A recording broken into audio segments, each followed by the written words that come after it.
大家好，因为这时期的天气呢很不稳定哈，尤其是今年更为明显啦，一下子非常热哈，一下子又有寒流啦，所以呢，现在种植的条件呢不太算是反季节种植啦。不过呢，因为做了这低日照的位置哈，至少也提供了换季期间呢的缓冲区啊。由于天气会越来越热哈，种植的菠菜品种呢，已经由非常不耐热的沙拉菠菜哈，转换成略微较耐热一点的西螺大叶菠菜了。至于为何这么喜欢种菠菜的原因呢？除了增加夏日叶菜类的选择之外哈，也是因为小孩子、老人都爱吃啦。既然爱吃呢，就来试试看哈，延长种植季节的可能啊。撒种的过程呢，可别误以为这样就可以很均匀哈，因为种子是白色的原因啦，撒下之后呢，土壤表面还是可以看到种子的疏密情形哈，可趁机呢进行调整撒种的位置啊。进行覆土的原因呢，除了保湿，也是在防鸟哈，毕竟鸟的视力比人好太多了。因为这是要种植叶菜类哈，根系不会长太深啦。所以在上方铺平约20公分的土壤后呢，就可以进行种植了。若是长天期根系又钻得比较深的作物呢，则不建议直接在刚掩埋杂草与药渣的地方种植啊，因为发酵的过程呢，容易生热会导致伤根的现象。另一侧这里要种植的则是柯子白菜啦。这种白菜的品种呢，是每年会被指定的品种哈，但是属于比较适合凉爽天气种植的品种啦。至于一年四季都可以种植的白菜品种呢，做影片的同时今天才进行播种啦。由全部影片中呢，可发现团粒结构的养分土呢，保水能力特别好也许也是这个缘故啦。个人在播种时呢，种子都没有事先进行浸泡催芽，但是发芽率还是可以非常高啦。至于镜头右侧土壤依旧较高的位置呢，是预留给紫色长江豆育种的位置啦。除了一起浇水较为方便外呢，也方便呢带土移植啦。而正前方则是扦插的一些作物外呢，还有育种的绿卷须生菜啦，有些菜呢送给别人吃时遇到内行的人呢才会知道菜的价值啦。这种菜的评价是很营养又很贵啦。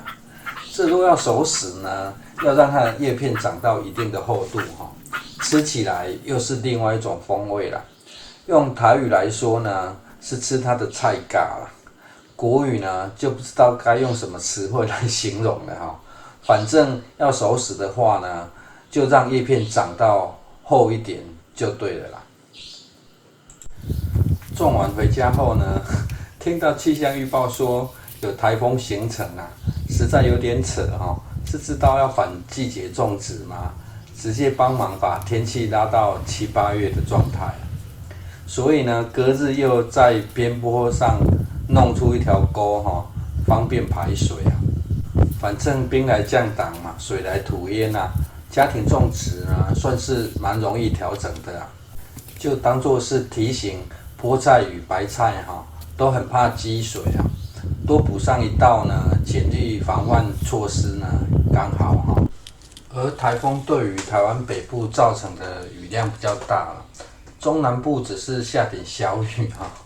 几乎没什么感觉啊。10天后呢，突然的寒流呢，还比较有感得穿上补外套了。现在这是在做紫色长江豆的育种一样采用不事先浸泡种子直接靠土壤的保湿能力呢，自然让它发芽了。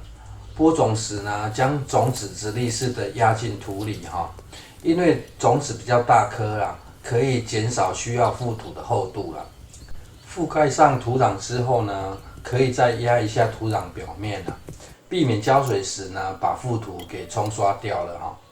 这前3天呢，土壤的湿度可以维持高一点一旁日前播种的菠菜呢、白菜还有绿卷须生菜哈，育苗与移植后呢，生长看起来还蛮顺利的。但若仔细观察呢，这种植的方式需要做个微调了。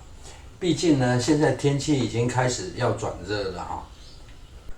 3天后呢，长江豆的幼苗就可以长这么大了。有发现土壤表面出现浅绿色的状态吗？这是因为前3天都维持高湿度又低日照造成的啦。豆苗长这么高之后呢，只需把湿度降低问题就会自动消失了。豆苗育种刚好满10天生长的速度呢算是很整齐至于该将它们移种到哪里去还在伤脑筋一旁的菜呢，则是撒种20天后的样子白菜生长所需的时间呢非常短尤其现在的天气呢比较热生长的速度会更快如果你急需一些菜呢，白菜算是不错的选择啦。但因为白菜很容易遭受黄条叶藻的啃食尤其现在黄条叶藻爱吃的菜类不多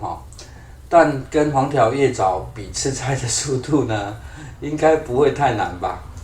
若没有要贩售呢，咬得坑巴巴的是没有什么差啦。不过呢，若想让白菜长大一点才进行采食之前呢，曾经在牛起萝卜的叶片上呢喷洒辣椒水啦，是可以达到驱赶的效果但因为不想影响到下方的蚯蚓生活呢，有的吃就好不然用粘黏的喷液也是可以大量减少虫害啦。另外呢，出现黄条叶藻的话呢，这个区域呢就可以尽量不要进行白菜连作了啦，换成苋菜、空心菜就比较不会被虫啃食这也是不错的调节方式啦。但因为这是反季节种植区采收完呢就可以先轮作啦，种一次菠菜或生菜来减缓黄条叶草的繁殖与伤害而影片前面从土壤表面观察到的现象必须进行微调的重点呢，就是浇水的频率因为现在天气比较热水汽蒸发的速度会比较快加上若是土壤下方呢有掩埋杂草类除了发酵生热之外呢，因为下方不是扎实的土壤也会比较容易将水渗漏到下方去所以目前看来呢，要进行反季节种植呢，除了得降日照之外呢，浇水的频率也要提高就算是菠菜也不能像冬天一样几乎采用都不浇水的方式种植